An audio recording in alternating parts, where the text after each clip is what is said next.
Hiring in the US surged unexpectedly last month, continuing to defy predictions of a slowdown while raising fresh questions about when interest rates will fall. Employers added 272,000 jobs in May, the US Labor Department said, above expectations of 185,000 new roles. The US jobs market is being closely monitored by the country's central bank for how it is holding up under the weight of borrowing costs, which are at the highest level for more than 20 years. The Federal Reserve has raised interest rates sharply to fight inflation, which measures the pace of price increases.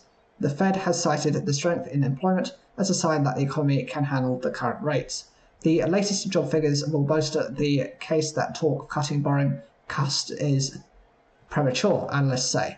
Today's data suggests the Fed is going to have to sit tight and wait a while longer before that first cut can be considered, said Richard Charter, head of fixed interest research at Quilter Cheverlet, the investment management firm. He added that the figures had the potential to take any move this year off the table.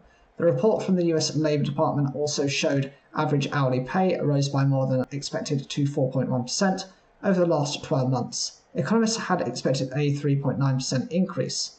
Healthcare firms, bars, restaurants, and the government led hiring, it said.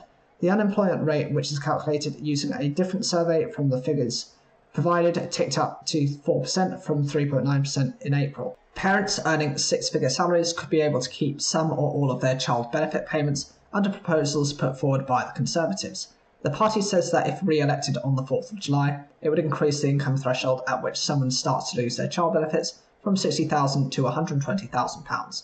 It has also recommitted itself to changing the rules so the threshold level takes into account a household's income rather than an individual's. The previous system of calculating the threshold based on one earner has been criticised for unfairly penalising single parents and families with one high earner. The Conservatives say 700,000 families would benefit from the change by an average of £1,500. Labour said Rishi Sunak was adding it to his list of desperate and unfunded policies that he knows can't be delivered. Currently, someone is eligible for the benefit if they are responsible for raising a child who is under 16 or under 20 but still in education or training. Parents receive £25.60 per week for one child and £16.95 for each additional child. The benefit begins to be reduced once a parent earns more than £60,000 and is removed entirely from an income of over £80,000. A deduction called the High Income Child Benefit Charge, HICBC. This has created a situation where a household with two parents earning £60,000 each get the full amount, while a household where one parent earns just above £60,000 would see their benefit reduced. In his budget in April, Chancellor Jeremy Hunt said he wanted to end that unfairness and announced a consultation on moving the charge to a household-based system by April 2026. His party is now recommitting itself to the change, in addition to raising the salary threshold at which the charge kicks in to £120,000. Child benefit payments would be removed entirely from households earning more than £160,000. Announcing the Conservatives' election policy on Thursday, Mr Hunt said, "Raising the next generation is the most important job any of us can do, so it's right that as part of our clear plan to bring taxes down, we are reducing the burden on working families." Tom Waters, Associate Director of the Institute for Fiscal Studies, said the change would mean that only 900,000 families, 12% of those with children, would still be losing some or all of their child benefit. That does not mean that the problems affect fewer people, but at the same time, at that point one has to ask whether it's really worth having the additional administrative apparatus, rather than simply returning a child benefit to being universal, as it always was before 2013. This would cost around another £1.5 billion a year on top of the Conservatives' plan. The Liberal Democrats said Conservative policies aren't worth the paper they are written on, after years of hiking taxes on hard-working families. Responding to the Conservative announcement, the SNP said Westminster parties should follow the lead of the SNP Scottish Government and introduce the equivalent of the Scottish Child Payment, which has lifted 100,000 Scottish children out of poverty. The Conservatives say the change would cost £1.3 billion in 2029 to 2030 and could be funded from a pot of £6 billion per year generated by clamping down on tax avoidance and evasion. The party is also using the £6 billion to pay for part of its National Service Scheme, costing £1 billion, its Triple Lot Plus for pensions costing £2.4 billion and £60 million for funding for 30 towns. Labour has said it would use the same money to fund free school breakfast clubs and more hospital and dental appointments. The figure of £6 billion a year comes from an interview Gareth Davies, the head of the National Audit Office, spending watchdog, gave to the Financial Times, in which he set out areas where the government could make savings. In a statement, the watchdog has said eradicating all tax evasion and avoidance outright isn't possible, but there is more lost tax income that could be collected through tax compliance work. Success in recouping revenue will only be possible with prioritisation, backed by sustained focus and further investment. One of the latest digital assistants is claimed to be able to be AI-powered. It's called the Rabbit R1. Similar to other AI-powered chatbots like ChatGPT, Claude, and Gemini. Given that success with software, it seems the next big thing for the tech giants is to do the same with hardware and find ways to physically embed AI tools. Microsoft is doing it with laptops, while Apple is rumoured to be following suit with the next iPhone. But there are also people trying to come up with an entirely new category of gadget too, which is where the R1 comes in. Rabbit says its new device is an intuitive companion that can handle everyday digital tasks, a portable AI-driven assistant that can help you as you go about your day, get you off your phone and back into the real world. You can see how that would potentially be a useful gadget. The problem though is there have already been a couple of similar products launched, and the reality has fallen well short of the hype. Take the Humane Pin, a brooch-like AI-driven device. US tech reviewer Marquise Brownlee, who has 18 million followers on YouTube, captured the mood when he described it as the worst product he'd ever reviewed. The R1 is now available in the UK and Europe. Does it fare any better? I'll tell you this, the verdict looks on, but first let's take a look at how it fares. So let's start with what's good about it. The Rabbit R1 is a fun bit of hardware in an era where nothing is tactile anymore, a luminous orange square with a big screen that you definitely won't lose in your handbag. It's got a button, a scroll wheel, and a camera which you can see move from front to back, making a satisfying noise as it does. And it's affordable, priced at £159 with no subscription models required. But what are you supposed to do with it? Well, basically, you can ask it stuff. It's pretty limited in terms of anything else at the moment. There's no social media, messaging, shopping, health, or banking, at least for now. You can sign into Spotify or Apple Music accounts, but you'd want a bigger speaker than the inbuilt one. And randomly, you can also use Midjourney, the AI image generator. That's about it.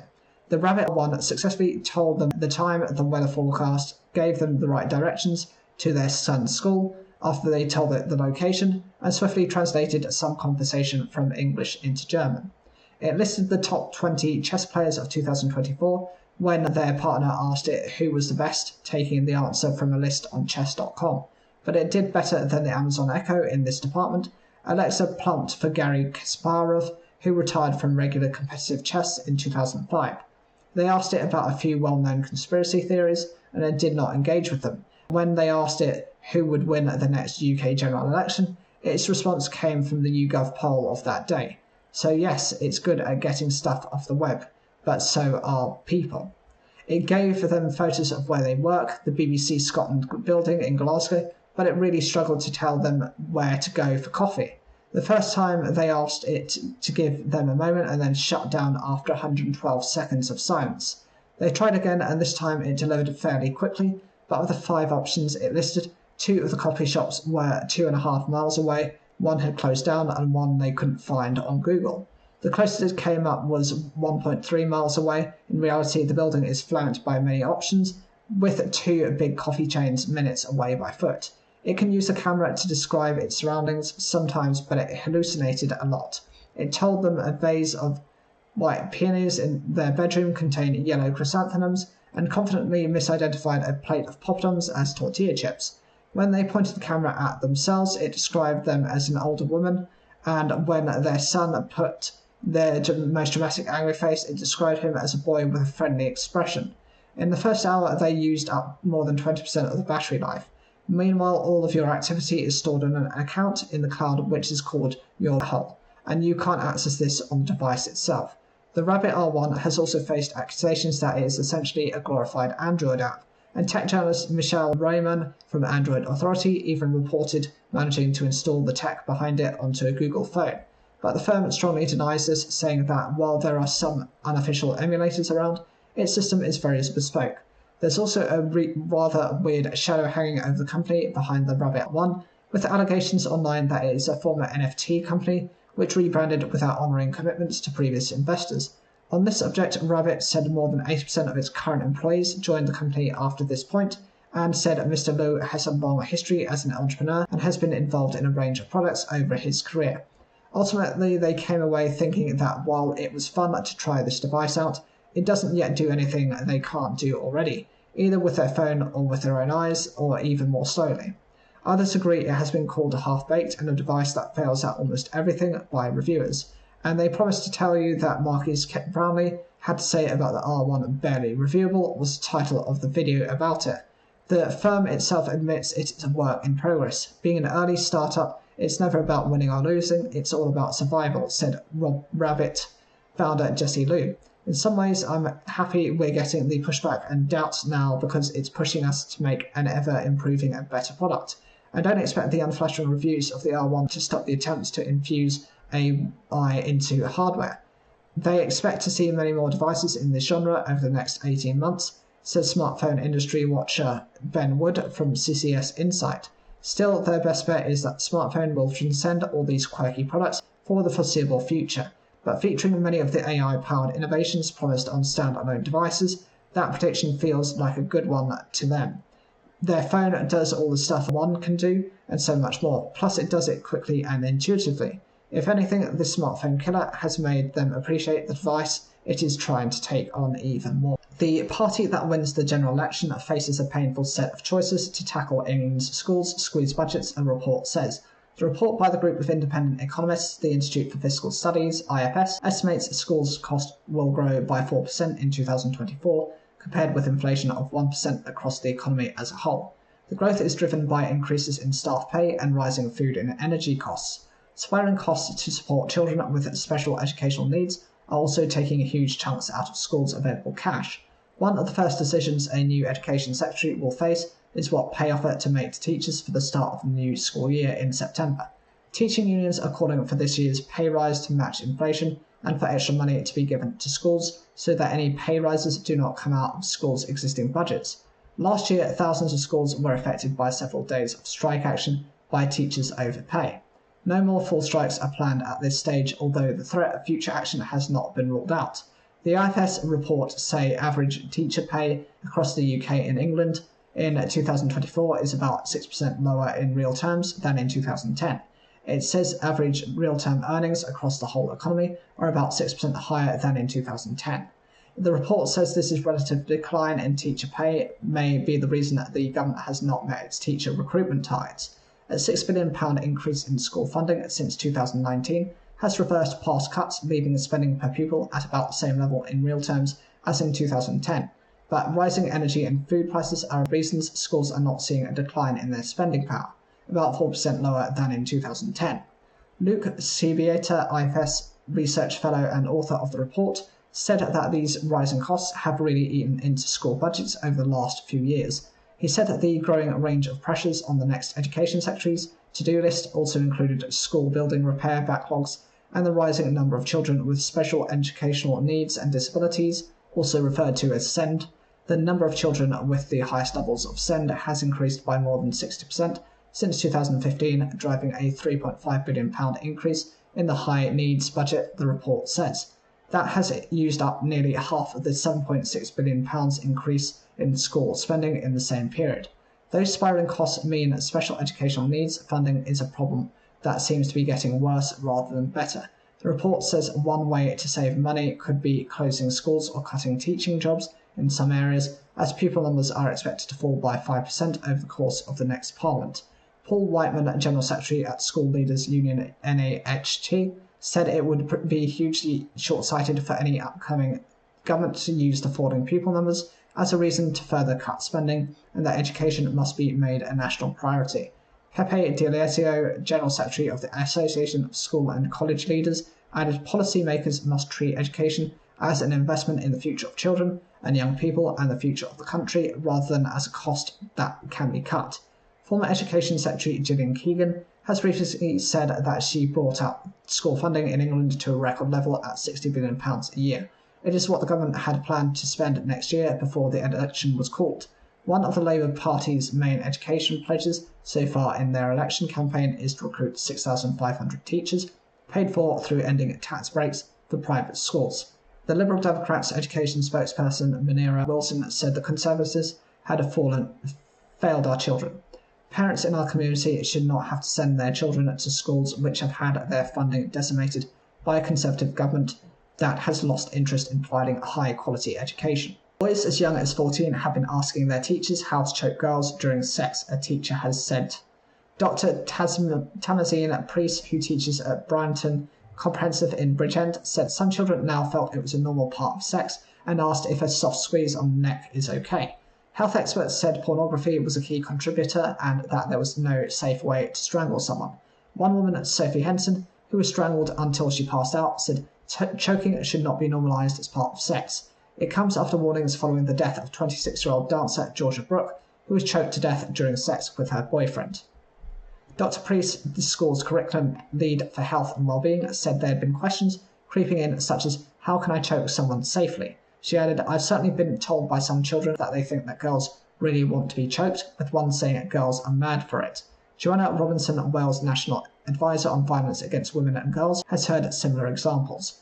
I've spoken to sexual health nurses who told me men in college were asking questions like, how do I safely strangle my partner? One young person was quoted to me asking, what do I do if I need to resuscitate my partner? Last year, Sophie Henson was strangled by her ex-partner as part of an aggressive situation. He gripped me by the throat so tight I thought I was going to die, the 24-year-old said. I felt like a dead fish, my mouth was open, my body was so limp. Sophie said she felt carrying out the act previously in the bedroom had blurred the lines, making it more acceptable. He'd say, you liked it 10 minutes ago during sex, why don't you like it now? She's now warning other people to seek out and assess the risks before consenting to it as part of sex. She said stories of it being normalised among young people were worrying. Everyone is entitled to their bedroom manners, but there's no way it is safe. There is a risk factor and it shouldn't be experimented with lightly. Do your research and ask questions. Her ex-partner, Zach Pennell, was convicted of coercive control and intentional strangulation in January this year. Dr. Priest said conversations needed to conclude consent and how that must continue throughout sex. She encourages conversation in her classroom so teenagers understand consent is needed rather than just blindly accepting it, and encourages children to talk to their parents as well. Rather than just choking, specifically, we talk about the fact that there should be no abuse of any kind in sexual relationships. We can shy away from these issues, or we can be realistic that they're happening and making sure that they're having conversations with our children rather than leaving it to tech companies. Miss Robinson echoed this message, saying, how much harm do we need to see happen before we're brave enough to have these conversations? As much as anything else, I don't think young people realise the potential harm. It can take little pressure to cause damage or cause someone to be unconscious. Helping young people to understand that is a first step. Dr. Kate Howells, an associate specialist in sexual health, believes more people think strangulation is expected with a lot of young women, telling her it had happened to them. She believes instant access to porn for anyone with a phone is a key factor for it. People are watching it from a very young age, and for a lot of young people, it is their first sexual experience, and therefore they're almost looking to it to learn about sex and what to do to be good at it. If young people are seeing that kind of messaging from this rather than loving or caring, respectful messages, then they'll think that's what they need to do, whether they'll feel comfortable with it or not. Plans to cut the school's summer holiday have been shelved until after the next Welsh Parliament election, with teaching groups calling the proposal a waste of time. Education Secretary Lynn Neagle said postponing the change until the next Senedd term would let schools focus on other major improvements. She admitted opinion was hugely divided on the issue, which had been strongly opposed by teaching unions, as well as organisers of Wales' biggest agricultural show, the Royal Welsh, and some tourist attractions.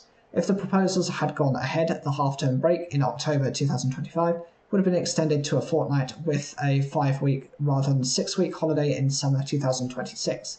Evan Hughes, director of the Association of School and College Leaders, ASCL, Cymru, said it was disappointing that the issues had been given such a high priority by the Welsh Government, branding it an unwelcome distraction and an enormous waste of time. We are relieved that this decision has been made, although calling it a pause sounds like a face-saving exercise, as it is surely pointless to go round this loop again. As the consultation proved, and as we all know, it would. There is no unanimous call from parents or teachers for changes to be made to the school holidays. If the proposals have gone ahead, the half-term break in October 2025 would have been extended to a fortnight with a 5-week rather than 6-week holiday in summer 2026. There are about 470,000 pupils in Wales who would be affected by the changes if they were to go ahead, according to the latest figures. Ministers argued that disadvantaged pupils would benefit most from a shorter summer break, and more regular terms would be less tiring for pupils and staff.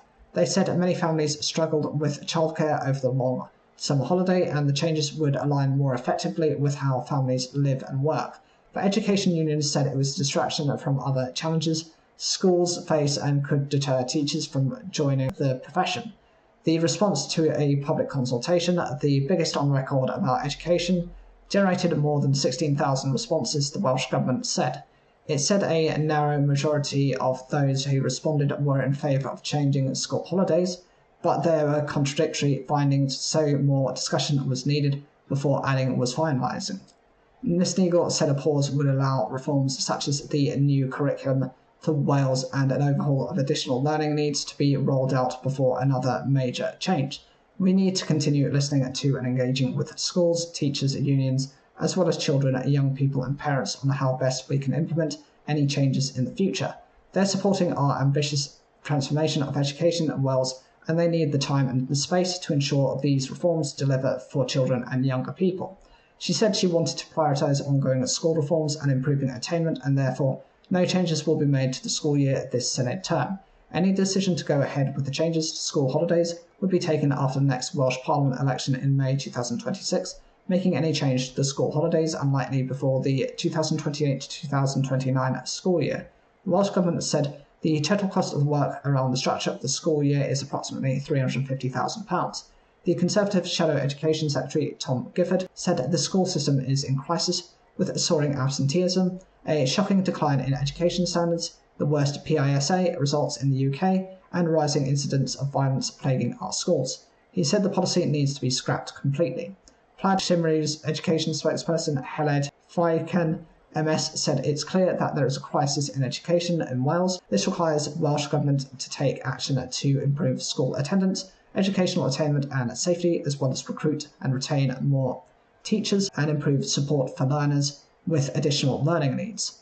Laura Dole, National Secretary at the National Association of Head Teachers, Cymru, said changes to holidays should never have been a priority and praised Ms Neagles for not pressing ahead with a reform which would have had no benefit for learners.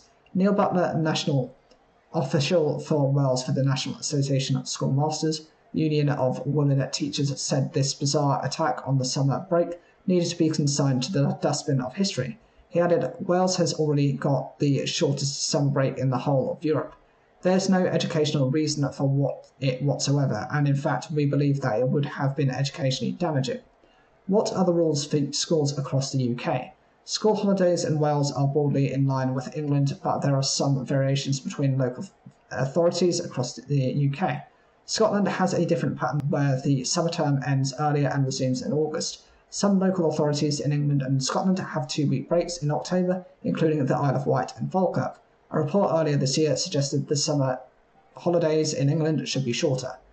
What is the background? A panel was set up in 2019 by the previous administration of the Welsh Government to reimagine and modernise schooling. The plan was given a new lease of life after the pandemic, when a pledge to radically reform school term dates and bring them more in line with contemporary patterns of family life and employment was included in the cooperation agreement between the Welsh Government and Plaid Cymru in November 2021. This plan was part of the cooperation agreement between Labour and Plaid Cymru before the latter pulled out of the agreement in May 2024. The plan was closely associated with former First Minister Mark Drakeford, but his departure before a final decision was made meant the policy's future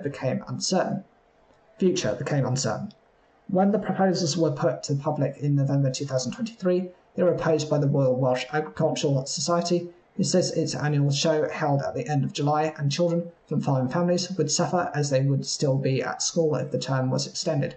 The Welsh Association of Visitor Attractions, which represents popular destinations such as Sitweld in Ayr, Snowdonia and Folly Farm in Pembrokeshire, also wrote to the previous Education Minister in January 2024 to oppose the changes, saying it could hurt business. Councils received almost 50,000 notifications in the last academic year from families wanting to take their children out of school. This does not include children already being home educated. The latest government figures suggest mental health is the biggest reason for the rise. The Department for Education in England said it supports families choosing to home educate, and most do an excellent job, but it was important that it did not risk children falling off the radar, poor education, or children's well-being. Dakota from Portsmouth moved to home education in February 2024 for her mental well-being. She said, "I like learning maths a lot because it's more fun and less stressful." She also enjoys geography, history, and creative writing. The 10-year-old's cerebral palsy means her writing can be slower than other children her age. She said, "I don't get rushed like I did at school. I'm more relaxed at home." Dakota sees friends at weekly art club and enjoys chatting to them online. She loves doing animation and drawings and wants to be a game designer. Her dad, Clark, a blind artist who left school at 14, enjoys being Dakota's main teacher, and her mum, Anita, helps with reading and spelling. "She's more happy as she's more relaxed," Anita said. "The amount of work she's done since before being at home is more than what she'd do in a year at school. She's so much happier in herself." The number of pupils moving to home education has risen by 22% in the past year. Freedom of Information requests showed UK councils received at least 49,819 notifications in 2022 to 2023 from families wanting to home educate a child. This is the highest level since 2020 to 2021, when there were at least 49,851 new notifications. In the last 4 years, home education notifications have more than doubled in the North East, North West, West Midlands, Scotland and Wales. Millie, age 13, from Rotherham, moved to home education in February 2021. Her mum, Kim, 32, said when schools were shut to most pupils during lockdown, it gave her a taste of how different things could be. When Millie's brother became home educated due to his special educational needs, she wanted to join him. She said one reason was her mental health and that the atmosphere at school was very stressful. Kim said Millie experienced bullying and developed a tic due to anxiety. When she came out of school, she probably carried out with that for a month or two and then it stopped. So she doesn't really do it now unless she's under high pressure. Millie is not planning to do GCSEs but enjoys studying psychology, foraging and theatre skills. She enjoys spending time with friends at different weekly groups, loves reading and volunteers with women in their 80s at a local bookshop. According to government census data, there were an estimated 92,000 children in home education in England on Census Day, autumn 2023. This was the total number of children being home educated on that day, not just those new to it. This figure was based on around 95% of English local authorities and has been adjusted for non-response. It is up by 11,100 on autumn 2022. The census suggested that while the biggest known reason for moving to home education was still philosophical beliefs, mental health was the biggest factor in the recent rise. The number of families choosing home education because of mental health rose by 64% from around 7,281 in 2022 to 11,960 in 2023. Home education in England makes up the bulk of the figures, with at least 46,711 new council notifications in 2022 to 2023, up from at least 47,008 in 2020 to 2021. The biggest rise in new home education notifications in the developed nations was in Wales. It saw a 70% rise between the pandemic and the last academic year. A Welsh Government spokesperson said it recognises the right of parents to home educate, but in most cases, school is the best place for them. They added that currently around 1% of children in Wales are home educated. In Scotland, there was a 3% rise, although the figures for new notifications were the lowest of all the UK nations. A spokesperson for the Scottish Government said, recognising the impact of the pandemic, it is progressing measures to support pupils in schools. Northern Ireland saw a 13% drop in new home education notifications. A spokesperson from its education authority said during the pandemic, there was a notable rise in the number of children being electively home educated, but it does not hold information on decisions parents made about this. Wendy Charles Warner, who chairs the home education charity Education, otherwise said the UK's children were going through a mental health crisis. She said that many parents felt their children's schools could not meet their needs and they home educated as a last resort. They are left with no choice, and every parent should have a genuine choice to choose the best education for their child, whatever that education might be. Graham Hallahan from the Education Insights app TeacherTap said previously there was this given that children came to school and were educated. That was entirely broken during lockdown, and what we're trying to do now is fix it. Ms. Hallahan said increasing misbehaviour in classrooms could be impacting the recent rise in home education. She also pointed to high levels of disadvantage in the north of England, where GCSE results were generally lower and there was a higher percentage of children on free school meals compared to the south. Charlie from Rochdale started secondary school in 2020, months after the pandemic hit. His mum Victoria said he had lots of time off due to bullying and violence. By the time Charlie had been at his first school 4 months, he was suicidal at 11. He was in and out of school for 3 years, sometimes on the school roll, sometimes not, but Victoria did not have the funds to keep home educating him. Charlie is now at a technical college studying for maths, English and science GCSEs, as well as qualifications in computer science, games design and design and technology. He's loving it and now has a fantastic big group of friends, Victoria said. He stays behind, goes out at weekends. He's back to how I thought he would be. But he's lost 3 years of his life in the process. Alma Harris, Professor of Education at Cardiff Met University, said, I'm positive about homeschooling if it's done well. If homeschooling is just the young person being at home, it's not going to help anyone. The real danger is some young people can become invisible to the system and potentially unsupported in the system, and there can be some concerns for safeguarding young people's mental health and well-being. Professor Harris said there is a balance to take into consideration, especially if a child is experiencing mental health issues or being bullied at school. But she said children who struggle to go to school may also struggle to go into the workplace. The school environment is so diverse and the potential opportunities with the best will can't be recreated at home. There is no replacement for school. Researchers from the University of Michigan are using artificial intelligence, AI, to better understand what a dog's bark conveys about whether it is feeling playful or angry. They're also digging into whether AI could correctly identify a dog's age, gender and breed based on what it woofs. The scientists were able to make progress towards decoding canine communication by repurposing existing computer models trained on human speech. Advances in AI can be used to revolutionize our understanding of animal communication, said University of Michigan AI Laboratory Head Rada Mikhailen. Our research opens a new window into how we can leverage what we built so far in speech processing to start understanding the nuances of dog barks. AI has enabled great strides to be made in understanding the subtleties of speech. AI-powered systems are used to distinguish nuances in tone, pitch and accent, which in turn enables technologies such as voice recognition software. They've reached that level of sophistication by being trained on a huge number of real human voices. However, no comparable database exists for dogs. Animal vocalizations are logistically much harder to solicit and record, pointed out Artem Arbeles, the study's lead founder. This team set out to discover whether scientists could get around that lack of data by piggybacking on research carried out on humans. So his team gathered the barks, growls and whimpers of 74 dogs of varying breeds, ages and sexes in a variety of contexts. They then fed into a machine learning model a type of algorithm that identifies patterns in large datasets, which had been designed to analyze human speech, and they found it also did a good job at making an ear of what dogs were communicating to. On average, the researchers found their model was 70% accurate across various tests. This is the first time that techniques optimized for human speech have been built upon to help with the decoding of animal communication. Our results show that the sounds and patterns derived from human speech can serve as a foundation for analyzing and understanding the acoustic patterns of other sounds, such as animal vocalizations. The researchers say their findings could have important implications for animal welfare.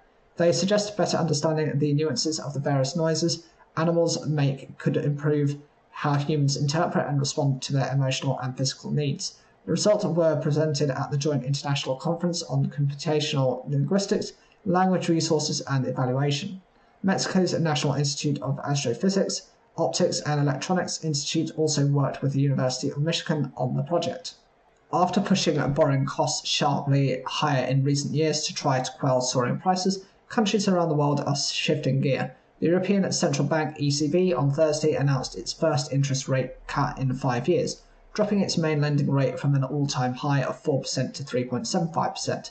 It came a day after Canada took a similar step and followed a flurry of similar moves in recent months from countries including Sweden, Switzerland, Brazil and Mexico. Officials in the UK and US, where borrowing costs now stand at the highest rate in years, are expected to hold off on any cuts at their meetings within this month. But many analysts are eyeing later in the summer or early autumn for action, maintaining it is only a matter of time. It's a sign that the global battle against inflation sparked by the pandemic is entering a new phase, as hope builds in some of the biggest and most severely affected economies that price inflation is finally coming under control. It's an important move, said Brian Colton, chief economist at Fitch Ratings.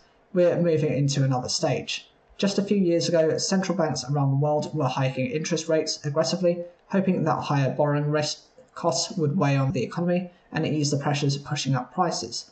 The moves were unusually synchronized, responding to global supply chain issues and shocks to food and energy markets that had sent prices leaping around the world. That coordination has faded over the past year and become more variable. In the Eurozone, the UK and US economies that had not experienced inflation issues for decades, officials had been in the holding pattern, keeping rates at decades-high levels. The decision from the ECB is a declaration of confidence that trends are moving in the right direction, said head of investment research and analysis at Hargreaves Lansdown. What the central bank is saying today is, although it might not be coming down in a straight line, they're confident that they can get inflation back down to the 2% target level. In the Eurozone, inflation now stands at 2.6%, while in the UK, inflation has fallen to 2.3%, a long way down from a peak of over 11% in late 2022. In the US, the Federal Reserve's preferred inflation gauge, the Personal Consumption Expenditure Index, has dropped to 2.7%. Still, the Fed, which was at the fore of the move to higher rates, has moved cautiously, reflecting concerns that progress on the issue might have stalled and that stronger than expected growth and major government spending might make it trickier to resolve. The Eurozone economy is in a different place than the US, said Yael Selfin, chief economist at KPMG. For now, many forecasters are predicting at least one or, if not more, rate cuts in the US, the Eurozone and the UK this year, with more to follow in 2025. Such moves would bring relief to businesses and households looking to borrow, but analysts say that the path down of the rates is likely to be slower and more halting than the climb up. If central bankers lift rates too quickly, they risk unleashing a wave of economic activity that sends prices bubbling up again. Move too slowly and the weight of higher borrowing costs could bring on a more severe economic downturn. In announcing its rate cut on Thursday, the ECB was careful to stay away from promising future action, noted Mark Wall, chief economist at Deutsche Bank. The statement arguably gave less guidance than might have been expected on what comes next. This is not a central bank in a rush to ease policy. In the Eurozone, the forces that kept rates low before the pandemic, including slower growth and an aging population, are likely to re-emerge, ultimately sending them back closer to zero, said Joseph Gagnon, senior fellow at the Peterson Institute for International Economics. But he said the US is unlikely to see a return to the ultra-low borrowing costs that prevailed in the decade after the financial crisis, pointing in part to big budget deficits that are likely to keep upward pressures on rates. We will be a little slower than Europe to cut, but I think we're also going to end up at a higher interest rate than when this is all over. IT system failures have been linked to the deaths of 3 patients and more than 100 instances of serious harm at NHS hospital trusts in England. A Freedom of Information request also found 200,000 medical letters had gone unsent due to widespread problems with NHS computer systems. Nearly half of hospital trusts with electronic patient systems reported issues that could affect patients. NHS England says it had invested £900 million over the past 2 years to help introduce new and improved systems. Introducing computerised records and making the NHS paperless is a government priority in England. The aim is for everyone's health information to be accessible to GPs, hospitals and care homes at the touch of a button. But there have been numerous false starts. The latest deadline set by the Department of Health and Social Care is now 2026. Some hospital trusts have spent hundreds of millions of pounds on new electronic patient records, EPR systems, but they've discovered many are experiencing major problems with how they work. Separate to their Freedom of Information request, coroners have highlighted the role that hospital IT systems have played in the deaths of some patients. 22-year-old Darnell Smith's case is one example. He was our rock, you know. He had a big personality. Words can't really explain how much he was to us, says Errol Smith of his son Darnell. Darnell had sickle cell disease, cerebral palsy, and was non-verbal. He was admitted to the Royal Hallamshire Hospital in Sheffield with a cough and cold-like symptoms and a reduced appetite in November 2022. He should have had his vital signs, heart rate, blood pressure, and temperature checked by staff every hour for a minimum of 6 hours, but there were no checks for more than 12. Staff were not aware of Darnell's particular needs because his personal care plan was not easily visible in the hospital's computerized records, the coroner later concluded. His father said, "For me, the IT system should be set up in a way where you have to see it. It just doesn't allow you to move any further until you've read what you're supposed to read." Several hours after his care plan came to light, Darnell was admitted to critical care and was put on a ventilator the next morning. He died from pneumonia 2 weeks later. Following an inquest, the coroner warned of a real risk of further deaths if doctors couldn't access important information about patients' care needs. Sheffield Teaching Hospitals Trust has apologised for the care Darnell received. They say they've already made changes to limit the chances of this happening again, and a new IT system is being introduced this year. In September, they reported that more than 24,000 letters from Newcastle hospitals had not been sent from their EPR system, and more than 400,000 letters had gotten lost in computer systems at hospitals in Nottingham. A Freedom of Information request sent to all acute hospital trusts in England, of which 116 responded, found that these were not isolated incidents. 89 trusts confirmed they monitored and logged instances when patients could be harmed as a result of problems with their electronic patient records or EPR systems. Almost half record instances of potential patient harm linked to their systems. Nearly 60 trusts reported IT problems that could affect patient care. More than 200,000 letters were not sent across 21 trusts. There were 126 instances of serious harm linked to IT issues across 31 trusts, and 3 deaths across 2 trusts related to EPR problems. The failure by hospitals to send out letters to GPs and patients could mean anything from an appointment to a cancer diagnosis or change of medication being missed. The Royal College of GPs said it was shocked and surprised by their findings. "Now that we know there is a problem, it is crazy not to do something quickly in order to save lives and keep people safe," said Professor Camilla Hawthorne, chairwoman of the college. Separately, a number of clinicians has said about electronic patient record systems. None of them wanted to be named because of fears over speaking out. Some of their concerns about the computer systems include it makes finding critical information very difficult or impossible, medication errors have occurred, missed doses of antibiotics have occurred, clinical information can be buried anywhere, and incorrect patient details on theatre lists, incorrect operations listed, and incorrect allergy status. Professor Joe MacDonald, a former NHS clinical leader, says the financial costs of the systems are huge, but there are also worrying costs for patients. The thing about paper is when you make a mistake, you can make them one at a time. With electronic patient record systems, it gives you the opportunity, unfortunately, to make the same mistake thousands of times. Professor MacDonald says the current rollout of electronic patient records across trusts is a broken jigsaw because very few are able to connect with each other, making information sharing a real challenge. He also believes there are echoes of the Horizon scandal at the post office. There is undoubtedly a culture of cover-up in the NHS, and nowhere is that stronger than in the health IT sector. It's not safe, it's not really safe. When 31-year-old Emily Harkleroad collapsed in December 2022, she was taken to A&E at University Hospital of North Durham, where a blood clot on her lung, known as pulmonary embolism, was diagnosed. But there were errors and delays in giving Emily the blood-thinning treatment she urgently needed. She died the following morning. A coroner's report found that Miss Harkleroad's death could have been prevented. A new computer system installed just months earlier did not clearly identify which patients were the most critically ill and needed to be prioritised by senior doctors, an inquest heard. Clinicians had previously raised concerns about the system. The coroner called on the hospital trust and software supplier Cerner, now owned by Oracle, to take action to prevent future deaths. Oracle said, "We extend our condolences to the family of the deceased and others bereaved. While there is no suggestion that software was at fault in this case, we continue to work closely with our NHS partners to implement successful programs that help them deliver the safest and most effective care for the 16 million citizens our systems support in the UK." County Durham and Darlington NHS Foundation said it was taking the coroner's report extremely seriously.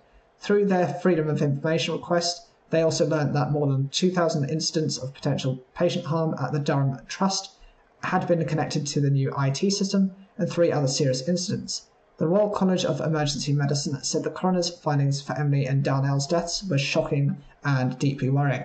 It's essential that our members and their colleagues have access to reliable technology and effective systems that they can trust and that don't risk patient safety. Systems should be designed with clinicians' input, and there should be the ability to make urgent adaptations if problems are identified. This is a ticking time bomb, said Clive Flashman from the Patient Safety Learning Organisation. If you look at the sorts of serious issues that are coming out around this country, where patients are being harmed, or in some cases dying as a result of these systems not working properly, I would imagine that there are tens of thousands of these that are happening that probably never get discussed. NHS England said electronic patient record systems have been shown to improve safety and care for patients by helping clinicians detect those at risk from conditions such as sepsis. The NHS has invested nearly £900 million over the past 2 years to help local organisations introduce new and improved systems so they're no longer relying on paper records or patchwork systems, which carry far greater risks to safety, care delays and patient privacy, said Professor Erica Denton, National Medical Director for Transformation at NHS England. However, like any system, it's essential that they are introduced and operated to high standards, and NHS England is working closely with trusts to review any concerns raised and provide additional support and guidance on the safe use of their systems where required. British tech tycoon Mike Lynch has been cleared of fraud charges he faced in the US over the $11 billion or £8.6 billion sale of his software firm to Hewlett-Packard in 2011. A jury in San Francisco found him not guilty on all counts in a stunning victory for Mr. Lynch, who had been accused of inflating the value of Autonomy, his company, ahead of its sale. Mr. Lynch, who faced more than 20 years in prison if convicted, had denied the charges and took the stand to defend himself. In his testimony, he maintained he had focused on technology, not accounting, distancing himself from other executives, including the company's former chief financial officer, who was already successfully prosecuted for fraud. I'm elated with today's verdict and grateful to the jury for their attention to the facts over the last 10 weeks. I'm looking forward to returning to the UK and getting back to what I love most, my family and innovating in my field. University of Cambridge graduate Mr. Lynch co-founded Autonomy in 1996 out of a specialist software research group called Cambridge Neurodynamics. He led it as it grew to be one of the UK's biggest companies, winning him comparisons to Microsoft Bill Gates and Apple's Steve Jobs. The company, known for software that could extract useful information from unstructured sources such as phone calls, emails, or video, was ultimately sold to Hewlett-Packard (HP) in 2011, in a deal that ranked as the largest ever takeover of a British technology business at the time. Mr. Lynch made £500 million from the sale. Just a year later, HP wrote down the value of Autonomy by $8.8 billion. Years of legal battles followed. The company's chief financial officer, Shoshone Hussain, was found guilty of fraud in 2018 and later sentenced to 5 years in prison. US prosecutors brought charges against Mr. Lynch in 2018, accusing him of inflating the value of the firm, using backdated agreements to mislead about the company's sales, concealing the firm's loss-making business, reselling hardware, and intimidating or paying off people who raised concerns. Mr. Lynch, who lives in Suffolk, was eventually extradited after a UK judge ruled in favour of HP in a similar civil fraud case in 2022. HP is seeking a reported $4 billion in that case. Mr. Lynch, a former UK government advisor who sat on the boards of the BBC and the British Library, had faced house arrest in the US while preparing for the trial which began in San Francisco in March. Prosecutors had called dozens of witnesses to the stand, including the former head of HP, Leo Opathika, who was fired shortly after the purchase was announced. But the arguments fell flat. Mr. Lynch's team pushed the argument that HP had failed to properly vet the deal and mismanaged the takeover, while he testified he was uninvolved with the transactions being described. Judge Charles Brewer had already dismissed one count of securities fraud during the trial for lack of evidence. Abraham Simons, a spokesman for the US Attorney's Office, said, "We acknowledge and respect the verdict.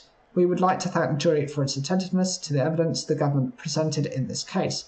As well as Mr. Lynch, another former finance executive at Autonomy, Stephen Chamberlain, was also on trial. He was found not guilty.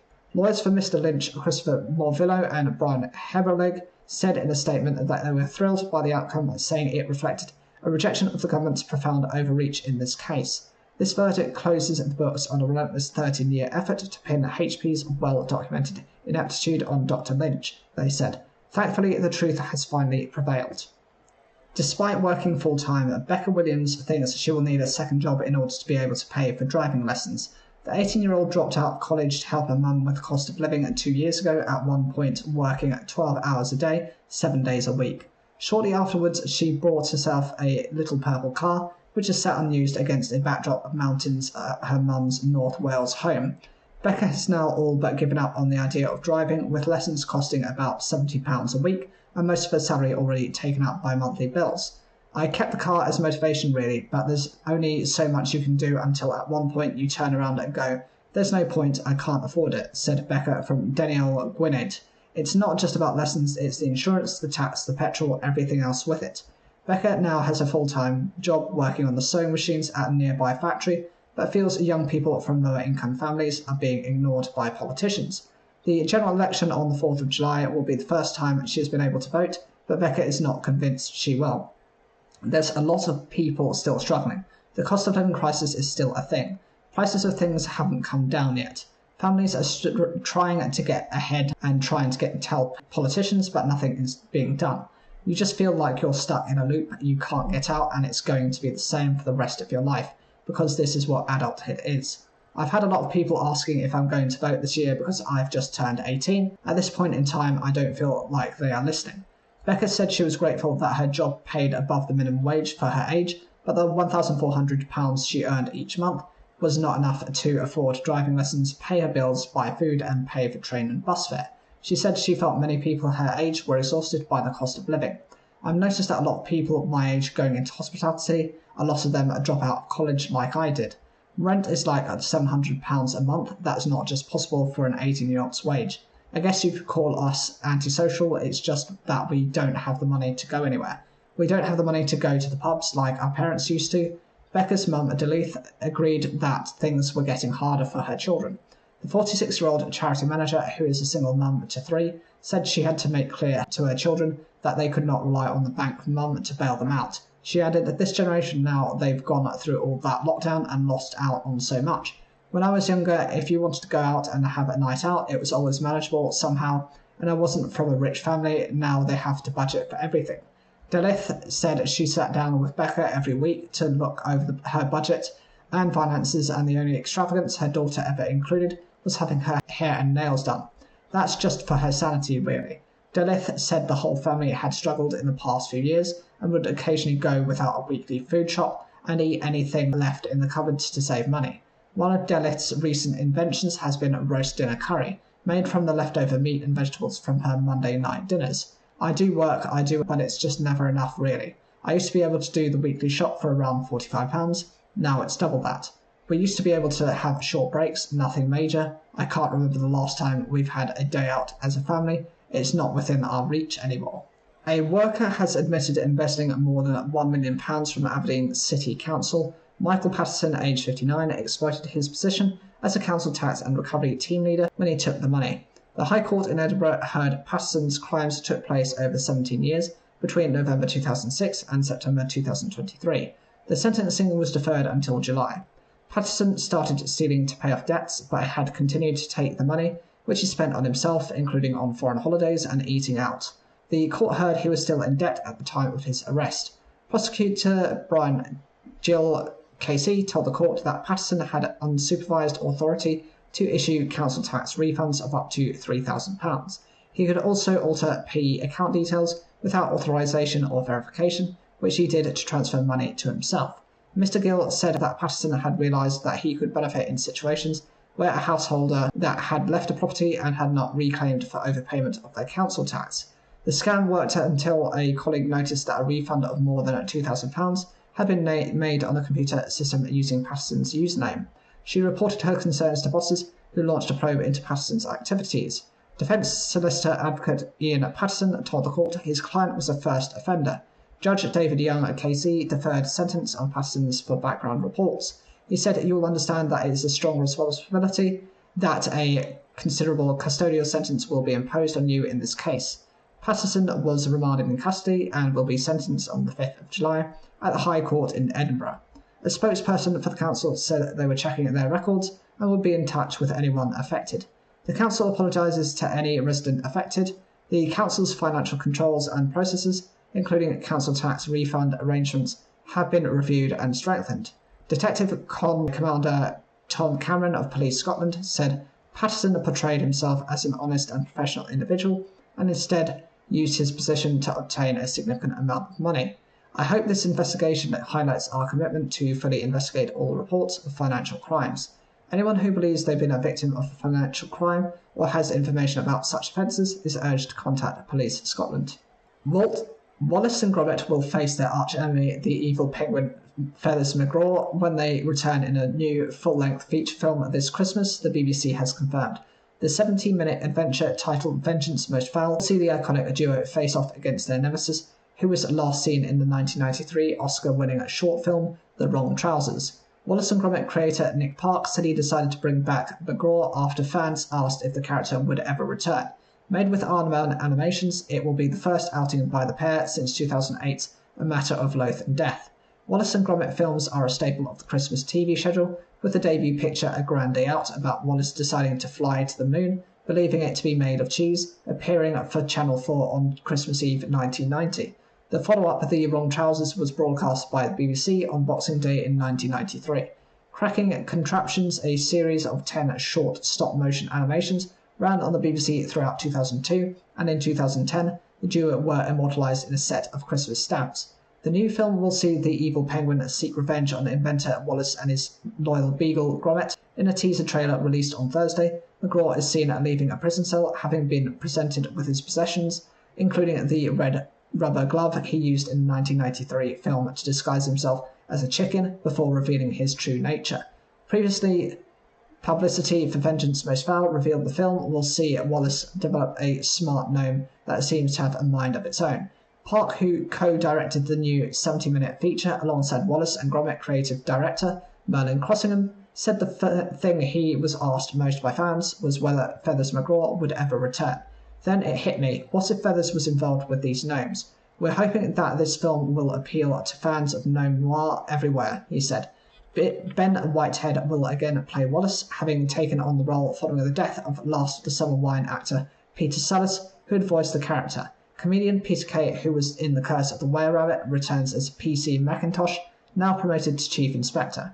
Reece Shearsmith, star of Inside Number 9 and The Colleague and The League of Gentlemen, joins the case along with everybody's talking about Jamie, actress Lauren Patel. There will also be cameos from Motherland actress and comedian Diane Morgan, Bridgerton actress Adjoa Andoh, and comedian and actor Sir Lenny Henry. A rare Xbox console that was gifted to a charity shop could fetch thousands of pounds at auction. The green gaming device created to promote the 2003 Hulk superhero film is one of only 50 ever made, the British Heart Foundation (BHF) said. The charity said it was generously donated to one of its shops in Oxford and could be worth up to £9,000. The console in working order has so far attracted a bid of more than £400 in an online sale which runs until the 15th of June. Paul Smith, a BHF tester, discovered the machine's possible value while he was working on it. He said, "This one really caught my eye. I'm a games enthusiast myself, but the rare green colour combined with the Hulk and Pepsi logo really stood out." Mr. Smith said the device was only available as a prize in a UK cinema scratch card competition. He said only 36 of the consoles were won and only about 20 had been found. The charity's eBay listing says in the USA, a green Xbox was created for the brand Mountain Dew. They made 5,000 of those and they are highly sought after, so this is even rarer. There are none on eBay and none have been sold in the past, so these are rare. The likelihood of finding another is slim. Money from the sale will go towards research into heart and circularity diseases. The original Microsoft Xbox was released in Europe in 2002 and was the company's first dedicated games machine. It sold 24 million units worldwide. It competed against Sony's PlayStation 2, Nintendo's GameCube, and the Sega Dreamcast, which itself used Microsoft Windows to run some games. Launch titles include Halo Combat Involved, Project Gotham Racing, and Dead or Alive 3. The name Xbox is a shortened version of DirectXbox, with DirectX being programming tools Microsoft developed in the 1990s for running games on their Windows platform and still in use today. Plans to use people's public posts and images on Facebook and Instagram to train artificial intelligence tools belonging to parent company Meta have been attacked by digital rights groups. The social media giant recently has been informed UK and European users of the platforms that, under privacy policy changes taking effect on the 26th of June, their information can be used to develop and improve its AI products. This includes posts, images, image captions, comments, and stories that users over the age of 18 have shared with the public audience on Facebook and Instagram, but not private messages. NOIB, a European campaign group that advocates for digital rights, calls its processing of years' worth of user content on the sites and abuse of personal data for AI. It has filed complaints with 11 data protection authorities across Europe, urging them to take immediate action on halt the company's plans. Meta said it was confident in its approach, complied with relevant privacy laws, and was consistent with how other big tech firms use data to develop AI experiences across Europe. In a blog post published on the 22nd of May, it said European user information would support a wider rollout of its generative AI experiences, in part by providing more relevant training data. These features and experiences need to be trained on information that reflects the diverse cultures and languages of the European communities, it said. Tech firms have been rushing to find fresh, multi-format data to build and improve models that can power chatbots, image generators, and other buzzy AI products. Meta chief executive Mark Zuckerberg said on an earnings call in February the firm's unique data would be key to its AI playbook going forward. There are hundreds of billions of publicly shared images and tens of billions of public videos, he told investors, also noting the firm's access to an abundance of public text, posts, and comments. The company's chief product officer, Chris Cox, said in May the firm already uses public Facebook and Instagram user data for its generative AI products available elsewhere in the world. The way in which Meta has informed people about the change in the use of their data has also been criticised. Facebook and Instagram users in the UK and Europe recently received a notification or email about how their information will be used for AI from the 26th of June. This says the firm is relying on legitimate interests as its legal basis for processing their data, meaning people essentially have to opt out by exercising their right to object if they do not want it to be used for AI. Those wanting to do so can click the hyperlinked right to object text when opening the notification, which takes them to a form requiring they say how the processing would impact them. The process has been criticised by NOIB, as well as people online who say they've tried to opt out. In a series of posts about it on X, one user described it as highly awkward. Another voiced concerns that having to fill in a form and explain the processing impact on them might dissuade those who want to object from doing so. Shifting the responsibility to the user is completely absurd, said NOIB co-founder Max Schrems. Mr. Schrems is an Austrian activist and lawyer who has previously challenged Facebook's privacy policies. He said Meta should have to be asking users consent and opt-in, not to provide a hidden and misleading opt-out form. If Meta wants to use your data, they have to ask for your permission. Instead, they make users beg to be excluded. Meta says the process is legally compliant and used by rivals. According to its privacy policy, it will uphold objections and stop using information unless it finds it has compelling grounds that do not outweigh user rights or interests. But even if they do not have a Meta account or successfully object, the company says it may still use some information about you for its AI products, such as if you appear in an image shared publicly by someone else on Facebook or Instagram. Meta is basically saying that it can use any data from any source for any purpose and making it available to anyone in the world, as long as it's done via AI technology. The Irish Data Protection Commission, which leads on ensuring Meta's compliance with the EU data law, due to its Dublin headquarters, confirmed to the BBC it has received a complaint from NOIB and is looking into the matter. Companies that refuse to comply with Labour's plans for training British workers could be blocked from sponsoring visas for overseas employees if the party wins the election. On Sunday, Labour set out how it would bring net migration down by reducing the need for foreign workers. The party said it would improve training for initial four sectors including health and social care, construction, engineering and IT. More detailed plans were seen that Labour would make it more difficult to hire foreign workers in these roles if the sectors don't take sufficient steps to carry out workforce training. A Labour government would also be able to refuse individual companies from sponsoring work visas if they believed the employer was not doing enough. The four named sectors would each have a workforce plan drawn up by the relevant government department. Those plans would detail how Labour believes that companies could best go about training up workers in Britain and reducing reliance on overseas employees. If ministers believed a sector was not engaging with the plan, then jobs within that industry could be removed from the shortage occupation list. People who would work in jobs on the shortage occupation list are able to apply for a skilled worker visa to come and work in the UK. If the jobs were removed from the list, Labour says that companies would be required to recruit locally. A party source said the plan would be very flexible and indicated that there could be special opt-ins for well-performing companies if wider sectors are sanctioned.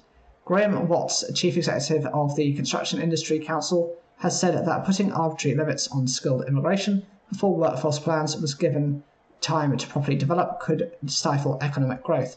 He said plans to train up more British workers would mitigate the shortfall and ultimately provide growth, but warned that it will not happen overnight.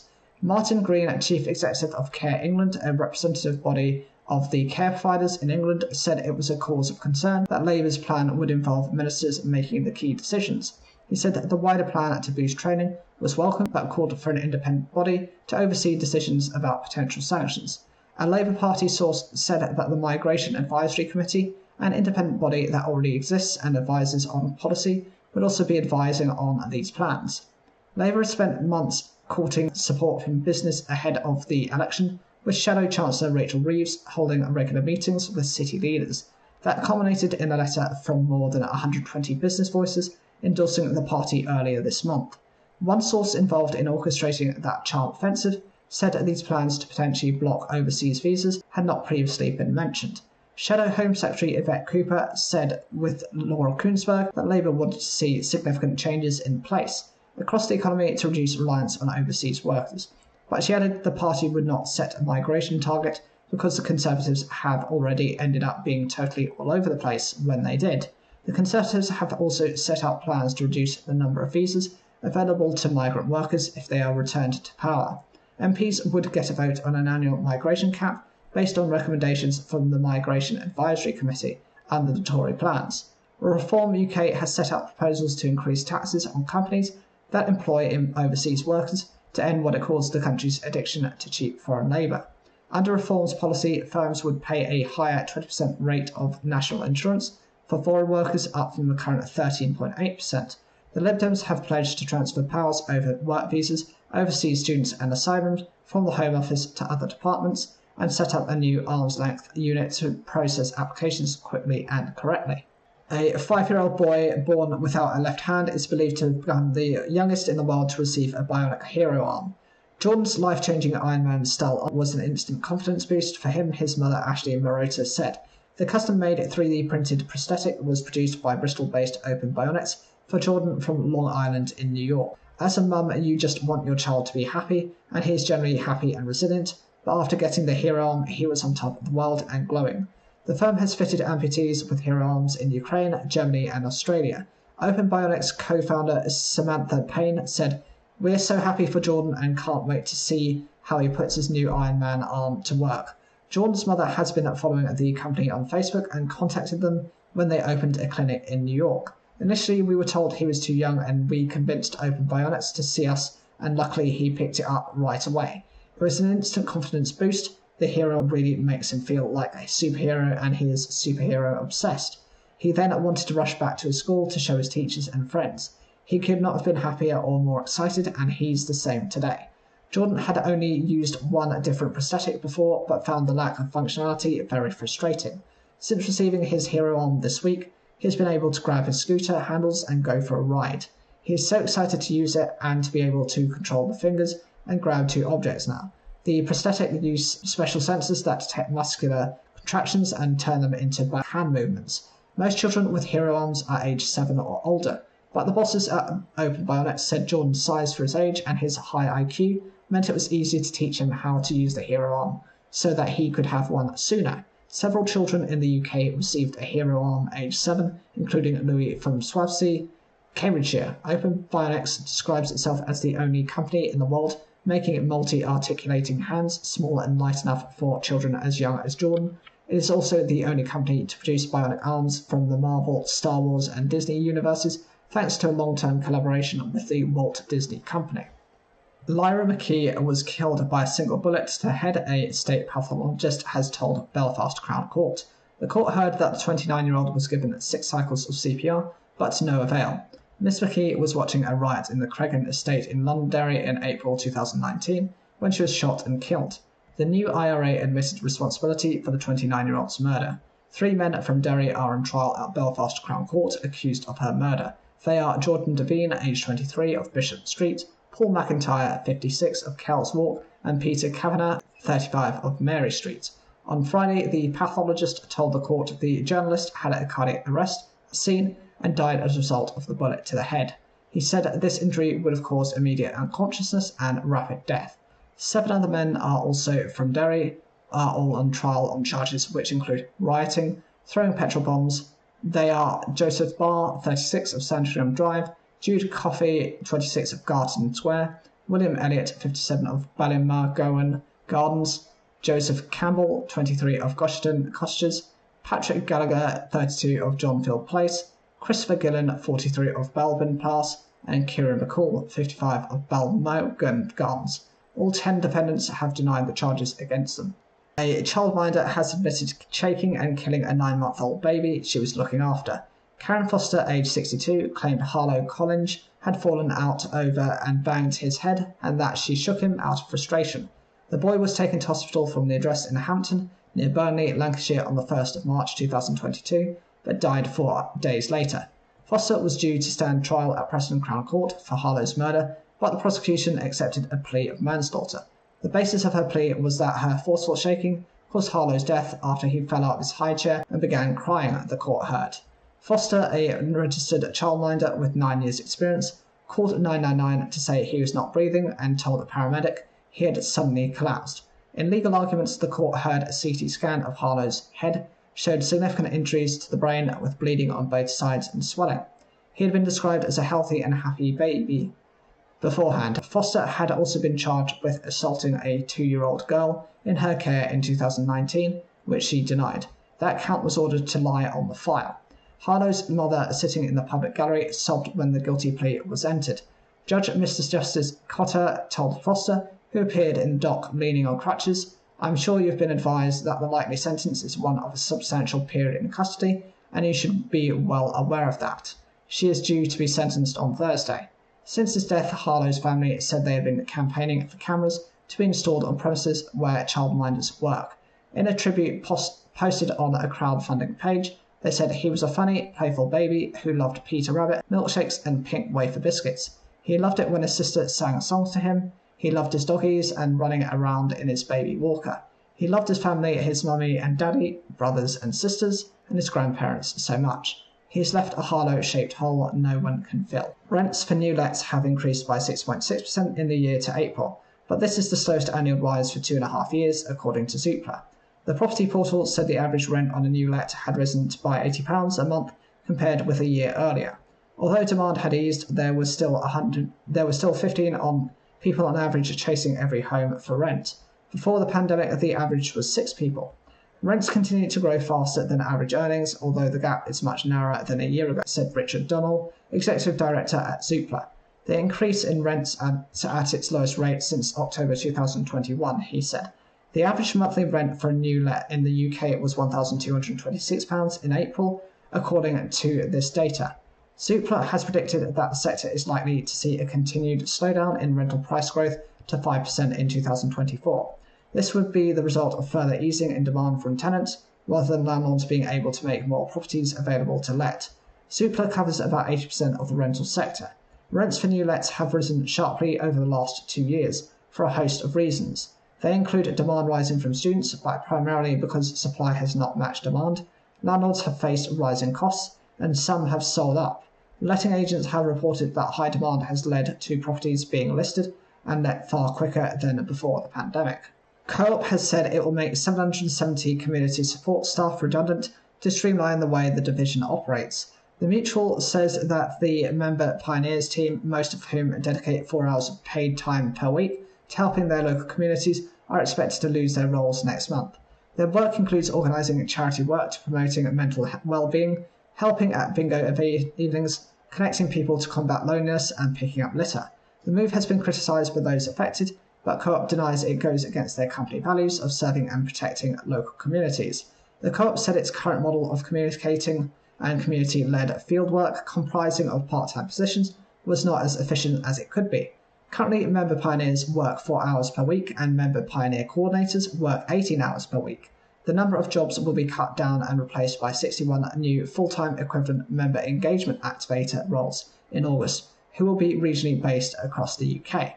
Co-op has begun consultations with trade union USDOR to discuss the planned changes and their impact on current employees. Many member pioneers and coordinators have expressed their anger about the redundancy announcements, saying that it goes against the business ethos of community care. One wrote on X, formerly known as Twitter, that the news was very sad and disappointing after working in the role for 5 years. Another criticised Co-op's move, saying that its exciting new vision moves away from their traditional community values. A Co-op spokesperson said, "We have an exciting vision for the future, one which places Co-op member ownership back at the heart of our Co-op, with an ambition to grow membership from 5 million to 8 million active member owners by 2030. The spokesperson added that the company recognised the impact this proposal may have on a number of our colleagues. Our priority now is to support those potentially impacted and help find alternative roles within our business." A Scottish woman who allegedly inspired the stalker character Martha in hit Netflix drama Baby Reindeer is suing the streamer for defamation, negligence and privacy violations. Fiona Harvey, who has identified herself as the woman on whom Martha is based, argued in a lawsuit that Netflix told brutal lies about her to over 50 million viewers around the world. The lawsuit, filed in a California court, seeks over $170 million or £132 million in damages for Miss Harvey. She claims the Baby Reindeer series falsely depicted her as a convicted criminal who spent time in prison for stalking. Netflix has vowed to defend this matter vigorously. It said it would stand by the right of the show's creator and star, Scottish comedian Richard Gadd, to tell his story. Mr. Gadd wrote the series about his alleged experience of being stalked by a woman he met at the pub where he worked. He has previously appealed to fans to refrain from trying to identify Martha, a character who he first described in a stand-up comedy routine. He is not named as a defendant in Miss Harvey's lawsuit. The first episode of the hit miniseries claims that this is a true story. The show's end credits say that the program is based on real events. However, certain characters, names, incidents, locations, and dialogue have been fictionalized for dramatic purposes. Neither Mr. Gadd nor Miss Harvey's real names are used in the series, and neither Netflix or Mr. Gadd had confirmed that Martha was based on Miss Harvey. While giving evidence before the Culture, Media and Sports Committee in Parliament last month, Netflix executive Benjamin King said the show was obviously a true story of the horrific abuse that the writer and protagonist Richard Gadd suffered at the hands of a convicted stalker.